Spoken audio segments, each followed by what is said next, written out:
नमस्कार, मी स्नेहल्स किचनमध्ये तुम्हा सर्वांचं खूप मनापासून स्वागत आहे।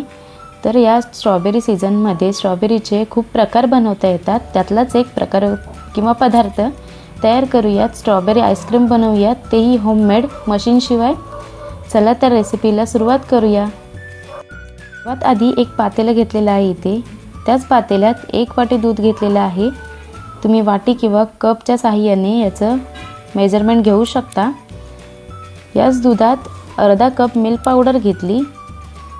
मिल्क पावडरमुळे छान गोडपणा येतो आईस्क्रीमला, तर हे नक्की ट्राय करा। 2 छोटे चमचे कॉर्नफ्लॉवर घेतलेला आहे। कॉर्नफ्लॉवरने आईस्क्रीम खूप घट्ट होते। इथे पिठी साखरही घेतलेली आहे। पिठी साखरेच्या ऐवजी तुम्ही अख्खी साखर घेतली तरीही चालेल। तर हे सर्व मिक्स करून घ्यायचं आहे। याचे गोळे तयार न होता हे सर्व व्यवस्थित फेटून घ्यायचं। अच्छा गाठी न होऊन देता हे सगळं मिक्स करून घेतलं। आता हे गॅसवर ठेवून गरम करून घ्यायचं आहे। याला जोपर्यंत घट्टपणा येत नाही तोपर्यंत हे गरम करून घ्यायचं आहे। तर हे तुम्ही बघू शकता, एक होममेड अशी क्रीम तयार झालेली आहे। तर हे थंड होऊन देऊयात थोडा वेळ। इथे ताजी आणि लाल रंगाची स्ट्रॉबेरी घेतलेली आहे। स्वच्छ धुवून घ्यायच्या आणि त्याचे जे वरचे देठ आहेत ते कापून घ्यायचे आणि याचे या पद्धतीने बारीक तुकडे करून घ्यायचे आहेत। याच पद्धतीने सगळे बारीक तुकडे करून घेतले। ते जाड तळाच्या कढईमध्ये घातले। यात साखर घातली। साखरेचं प्रमाण तुम्ही तुमच्या आवडीनुसार थोडं कमी जास्तही करू शकता, गोडाचं प्रमाण। तर याचा क्रश करून घ्यायचा आहे। जोपर्यंत याचा स्ट्रॉबेरी क्रश तयार होत नाही तोपर्यंत हे शिजवून घ्यायचं। ते स्ट्रॉबेरी क्रश तयार झालेलं आहे। याची चव एकदम जामसारखी लागते। तर इथे एक पातेलं घेतलेलं आहे क्रीम फेटण्यासाठी। तुमच्याकडे जर क्रीम फेटण्यासाठी बीटर असेल तर तुम्ही बीटरचा वापरही इथे करू शकता।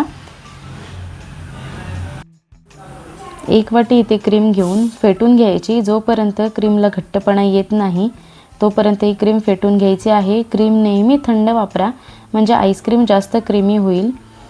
तर यातच मागाशी जे होममेड क्रीम तयार करून घेतली होती ते यात घालूयात आणि स्ट्रॉबेरी क्रश घालूयात। तेही सगळं मिक्स करून घ्यायचं आहे व्यवस्थित। हे सगळं मिक्स होईपर्यंत फेटून घ्यायचं। यातच 2 थेंब फूड कलरचे घातले। हा लिक्विड फूड कलर आहे। हा ऑप्शनल आहे पूर्णपणे। घातला तरी चालेल, नाही घातला तरीही चालेल। तुमच्याकडे जर व्हॅनिला इसेन्स असेल किंवा स्ट्रॉबेरी इसेन्स असेल तर तेही तुम्ही यात वापरू शकता। त्याने खूप छान फ्लेवर येईल आईस्क्रीमला। तर हे व्यवस्थित असं फेटून घ्यायचं आहे।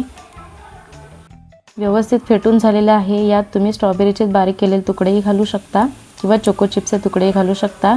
एअरटाईट डब्यात ही आईस्क्रीम सेट करून घ्यायची फ्रीजमध्ये 6 ते 8 तास। यासाठी डब्बा एअरटाईटच असावा, ही टिप लक्षात ठेवा।